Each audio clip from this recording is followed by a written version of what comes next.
Imagine a country so massive it claims nearly 1/3 of an entire continent, yet remains one of the world's most mysterious geographic enigmas. A land where you could travel for days and never see another human soul, but still be surrounded by more lakes and islands than the rest of the planet combined.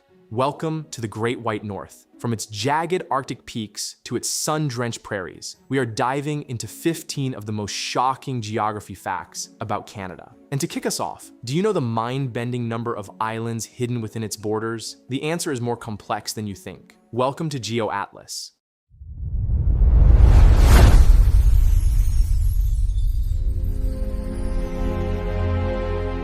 If you tried to visit every single island in Canada, spending just one day on each, it would take you over 140 years to finish your journey. We often think of nations like Indonesia or the Philippines as the kings of the islands, but the reality is that the true sovereign of the sea is hidden in the north. Canada doesn't just have coastlines, it has a sprawling, chaotic empire of land and ice that defies the limits of any modern map. To truly understand the scale of the Great White North, we have to look at its fragmented edges. Believe it or not, Canada has more islands than any other country in the world, boasting an estimated 52,000 named islands and a literally countless number of smaller, unnamed outcrops. This isn't just a minor geographic quirk, it's a massive logistical reality. The Arctic archipelago alone is a world of its own, containing over 36,000 islands. Among these frozen giants are Baffin Island, the world's 5th largest, and Ellesmere Island, which ranks as the 10th largest on the planet. Combined, these islands account for a staggering 15% of Canada's total landmass. But don't be fooled by the cold.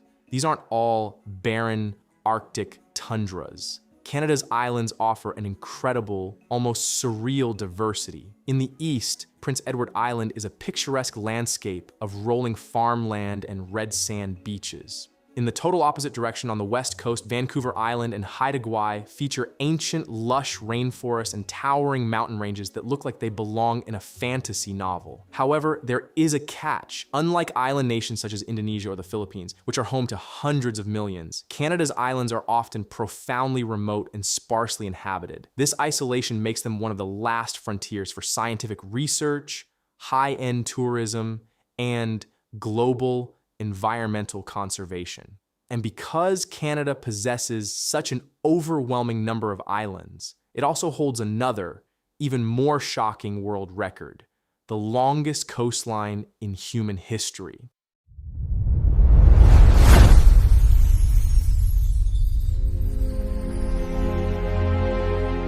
If you decided to walk across the entire coastline of Canada at a steady pace, it would take you more than 30 years of non-stop hiking to finish. This isn't just a border, it's a global anomaly. While countries like Indonesia are famous for their thousands of islands, Canada quietly holds a record that seems mathematically impossible. To understand Canada's true scale, you have to look at where the land meets the sea. Canada's coastline is the longest in the world, stretching over a staggering 202,000 kilometers. It is a country defined by 3 different oceans: the Atlantic, the Pacific, and the Arctic. To put this in perspective, the second longest coastline belongs to Indonesia, a nation made of over 17,000 islands. Yet its coast measures just 54,000 kilometers. Canada's coastline is nearly 4 times longer, creating a maritime domain that is virtually unmanageable. This immense length is the lifeblood of the Canadian economy and its biodiversity. These shores house vital fisheries, famous for lobster and crab on the Atlantic side, and iconic salmon runs on the Pacific. But the real strategic shift is happening in the north. As climate change melts the Arctic ice, this inaccessible coast is becoming a geopolitical flashpoint, opening potential shipping routes like the Northwest Passage. Beyond logistics, this coastline features surreal natural wonders like the Bay of Fundy, home to the world's highest tides, where the sea level can rise over 16 meters in a single day. With a coastline this long and complex, it shouldn't be surprising that Canada isn't just big, it is a gargantuan titan of geography.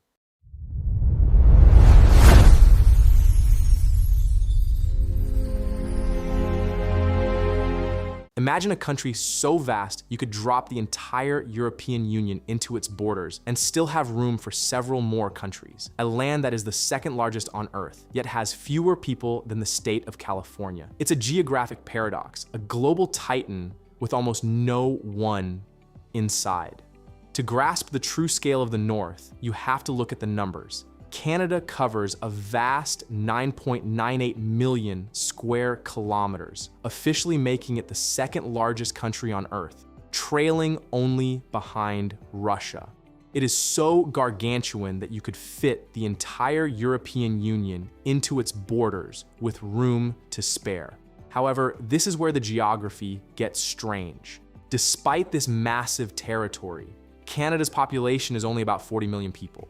This creates one of the lowest population densities on the planet, with an average of only 4 people per square kilometer. To put that in perspective, the United States has nearly 35 people per square kilometer. This nearly empty expanse is a masterpiece of diversity, ranging from the towering peaks of the Rockies and the endless prairies to the frozen Arctic tundra and dense boreal forests.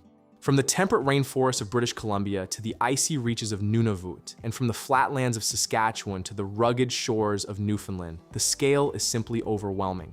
While this northern vastness brings brutal, life-altering winters, it also allows Canada to preserve a pristine wilderness through over 38 national parks. But here is the most shocking part. Despite having an almost infinite amount of space, Canada's people haven't actually spread out to occupy it. In fact, most of the country remains a silent, untouched vacuum.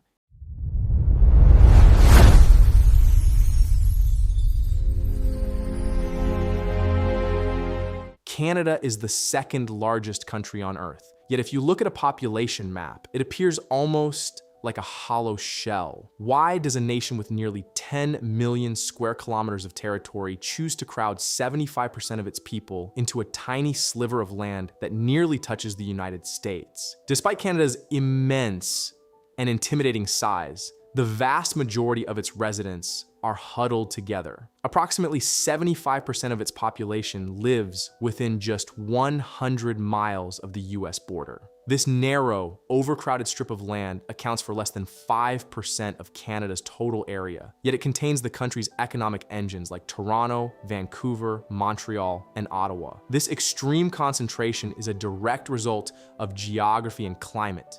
The southern reaches offer a significantly milder climate, more fertile land for agriculture, and seamless access to trade with the United States. Meanwhile, the northern regions are dominated by brutal Arctic and subarctic conditions that make large-scale human settlement nearly impossible. Interestingly, Russia, another northern giant, follows a similar pattern, with most people concentrated in its temperate west. In Canada, this geographic reality means that even the country's largest bay remains a silent, mostly uninhabited wilderness.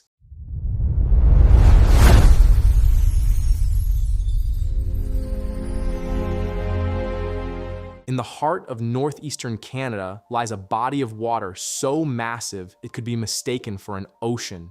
It is a prehistoric remnant that once dictated the fate of empires, yet today it remains one of the most desolate and frozen frontiers on the planet. The Hudson Bay is a geographic titan, officially recognized as the world's second largest bay after the Bay of Bengal, covering a staggering 1.23 million square kilometers. Situated in northeastern Canada, it is a massive blue void surrounded by Manitoba, Ontario, Quebec, and Nunavut. Despite its immense surface area, the Hudson Bay is surprisingly shallow, with an average depth of just 100 meters. This specific shallowness means it freezes over completely during the brutal Arctic winters, turning the bay into a solid bridge of ice. Even in the peak of summer, the water remains bone-chillingly cold. Geologically, the bay is a haunting remnant of a prehistoric sea carved into the continent by the crushing weight of melting glaciers after the last ice age. Historically, this bay was the stage for Canada's early development, serving as the site for fur trading posts established by the Hudson's Bay Company. Today, its shores remain a quiet wilderness where small, isolated communities rely on fishing, hunting, and seasonal shipping. While the Hudson Bay is a massive maritime domain, Canada's obsession with water doesn't end at the coast. The country also holds an unbelievable concentration of inland lakes.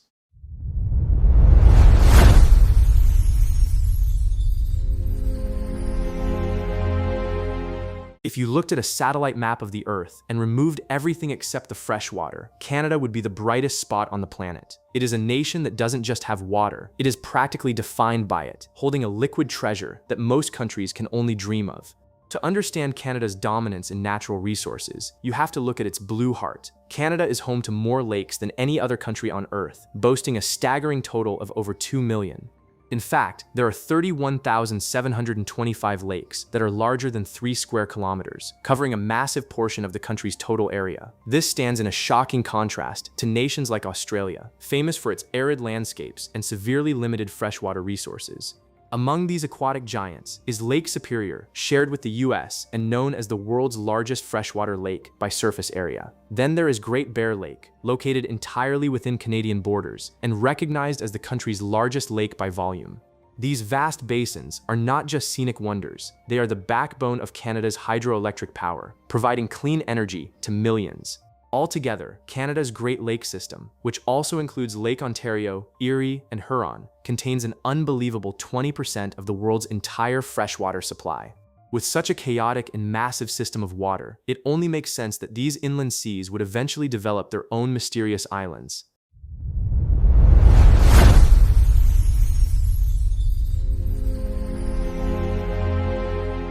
In the heart of the Great Lakes, there is a place that defies geographic logic, a massive island that contains its own lakes, which in turn contain their own islands. It is a world of nested geography, so vast it could swallow an entire European nation without a trace. Canada is home to Manitoulin Island, a massive territory recognized as the world's largest freshwater island. Located in Lake Huron, it covers a staggering 2,766 square kilometers, officially making it larger than some entire countries, such as Luxembourg, which measures only 2,586 square kilometers. While most islands are defined by the salty oceans that surround them, Manitoulin is unique for its purely freshwater setting, but its size is just the beginning. Manitoulin on itself contains over 100 inland lakes, and some of those lakes even have their own islands. This extremely rare phenomenon creates a dizzying reality: islands within lakes, on an island within a larger lake.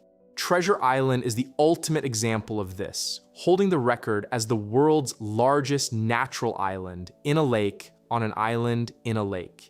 Beyond these geographic riddles, Manitoulin has a rich indigenous history and remains the ancestral home to several Anishinaabe communities. Its diverse landscapes, featuring rolling hills, pristine beaches, and dense forests, make it a premier destination for outdoor enthusiasts. While visitors flock here for world-class boating and hiking, they also come to explore vital cultural sites that preserve the island's First Nation heritage. Yet, as surreal as this place is, it might not even be Canada's most famous freshwater island.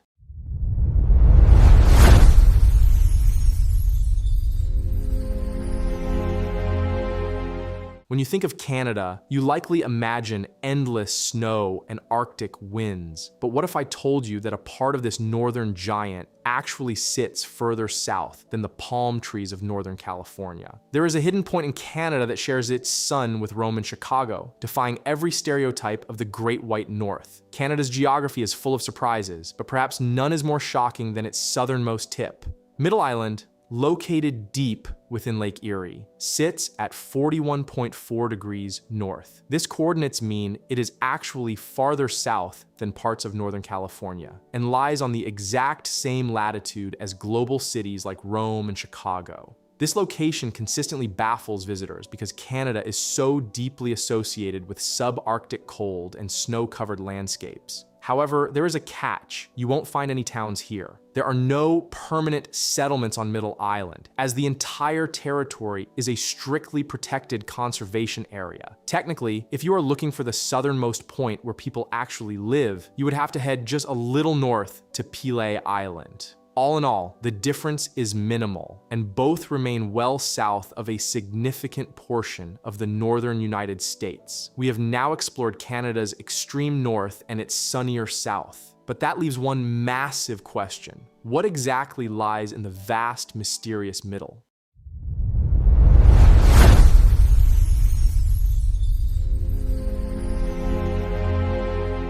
Hidden beneath the Arctic Circle lies a green fortress so massive it actually breathes for the rest of the planet. While the world's eyes are often on the Amazon, the true lungs of the Northern Hemisphere are found in a pristine, endless wilderness that covers more than a third of the Canadian landmass. Canada's boreal forest is a global ecological titan, officially recognized as one of the largest intact forests in the entire world, spanning over 2.7 million square kilometers. And stretching from the rocky shores of Newfoundland all the way to the Yukon, this massive biome covers nearly 35% of Canada's total land area. It is a critical component of the country's geography and its environmental health. This emerald expanse is home to iconic wildlife like moose, lynx, and wolves, while also serving as a sanctuary for billions of migratory birds that nest here every summer. Its dense stands of spruce, pine, and fir trees play a vital role in sequestering carbon, making it a frontline defense against global climate change. Remarkably, Canada's boreal forest is larger and more intact than similar forests in Russia or Scandinavia, playing a sovereign role in regulating global weather patterns. Unlike many tropical rainforests that are rapidly shrinking due to deforestation, much of this northern forest remains pristine and untouched. However, this vastness comes with a risk. Wildfires are a growing concern for the region, as massive lightning storms ignite unmanageable blazes every summer. But as impressive as this forest is, the real story of Canada lies even deeper. Underneath all of those trees is some of the oldest rock on the face of the earth.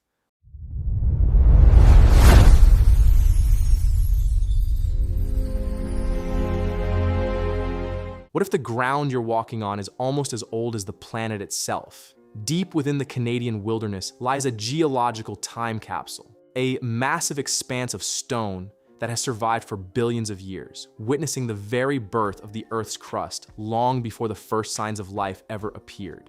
Canada is home to some of the oldest rocks on Earth, with formations dating back nearly 4 billion years. These ancient foundations are found within the Canadian Shield, a gargantuan geologic feature that dominates northern and eastern Canada, stretching across Quebec, Ontario, Manitoba, and the Northwest Territories. For geologists, the Shield is a literal treasure trove. In 2008, researchers made a staggering discovery in northern Quebec's Nunavut greenstone belt, rocks believed to be 4.28 billion years old. These stones predate almost all known life, offering a rare glimpse into Earth's earliest crust and the violent conditions that shaped our world. Beyond its prehistoric age, the Shield is a vital economic engine. It is incredibly rich in precious minerals like gold, nickel, and copper, driving Canada's global mining industry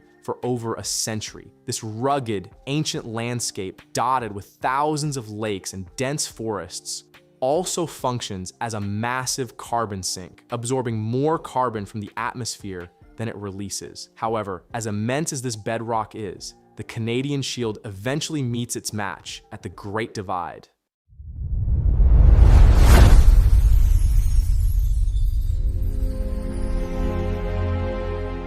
Imagine a single invisible line carved into the jagged peaks of the mountains. A line so powerful that it decides whether a drop of rain will end up in the frozen Arctic or the vast Pacific.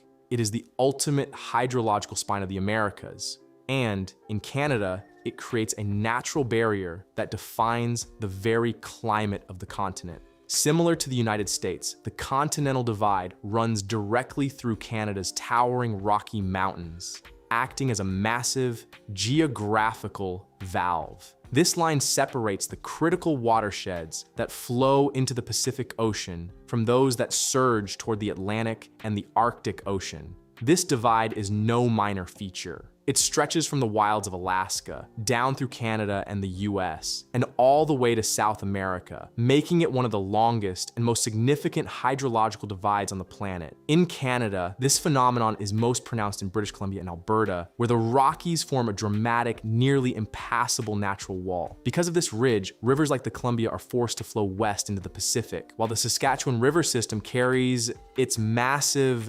volume eastward toward the Hudson Bay. This divide does more than just move water. It dictates the life and weather of the region. The west side of the Rockies remains significantly wetter and milder due to trapped Pacific air, while the east side is left drier and much colder. And speaking of colder, this mountainous wall is just the beginning of Canada's extreme climatic story.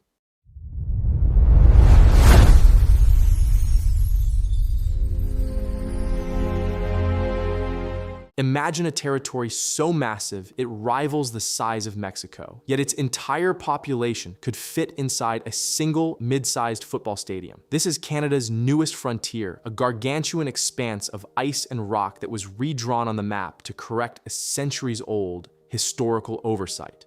Established in 1999, Nunavut is Canada's largest and newest territory, spanning an enormous 2 million square kilometers.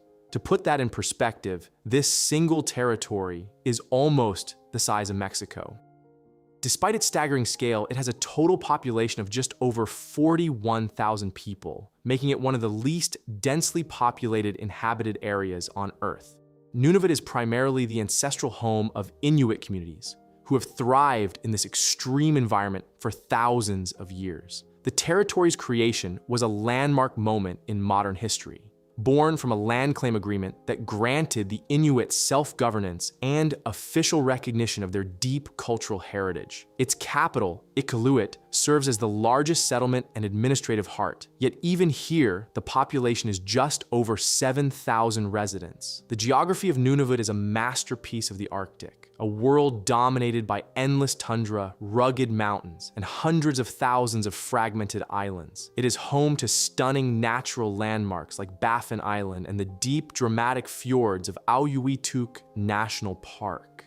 In this silent, frozen kingdom, wildlife such as caribou, polar bears, and Arctic foxes continue to thrive in one of the planet's last truly wild places.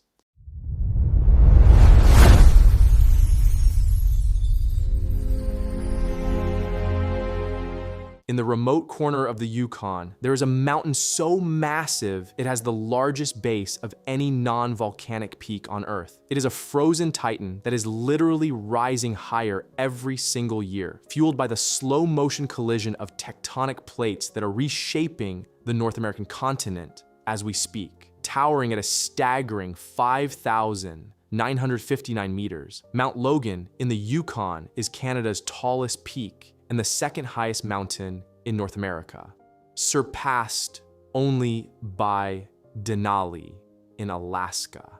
Located deep within the wilderness of Kluane National Park, this mountain is a cornerstone of the St. Elias Range, a region famous for its rugged beauty and massive ancient ice fields. Despite its already immense scale, Mount Logan is not done growing. Due to the violent tectonic collision between the Pacific and North American plates, the mountain is being forced upward by a whopping 35 millimeters every year. It also holds a world-class record for its physical footprint. It has the largest base circumference of any non-volcanic mountain on the planet, stretching over 40 kilometers long.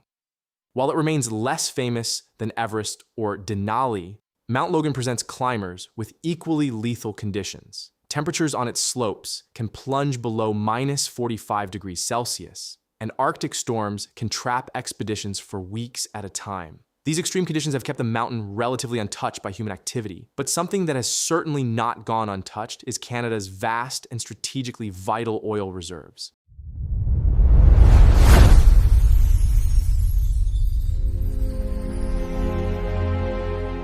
Beneath the vast boreal forests of Alberta lies a buried treasure so massive it rivals the oil giants of the Middle East. It is a river of wealth that has turned Canada into a global energy superpower, yet extracting it requires a feat of engineering that is as controversial as it is monumental. This might sound surprising to many, but Canada ranks among the world's top oil producers, officially holding the third largest proven oil reserves on the entire planet, trailing only behind Venezuela and Saudi Arabia. The heart of this energy empire is found in the Athabasca oil sands in Alberta, a vast geological area containing an estimated 165 billion barrels of recoverable oil. However, unlike the liquid oil found in conventional reserves, much of Canada's wealth is in the form of bitumen, a heavy, viscous crude that is so thick it requires extensive and costly processing to flow. These oil sands have been both an unprecedented economic boon and a profound environmental challenge. While Alberta's oil industry generates billions in annual revenue and supports thousands of high-paying jobs, it also faces intense international criticism for its high carbon emissions and the impact on fragile local ecosystems. Currently, Canada's oil exports are primarily funneled to the United States, making it the largest foreign supplier to the US economy. Despite this dominance, the industry faces massive hurdles in diversifying its global markets, as vital pipeline expansions like the Trans Mountain Project navigate a minefield of political and environmental opposition. But while Canada looks to the future of energy, its final secret is hidden at the very edge of the world.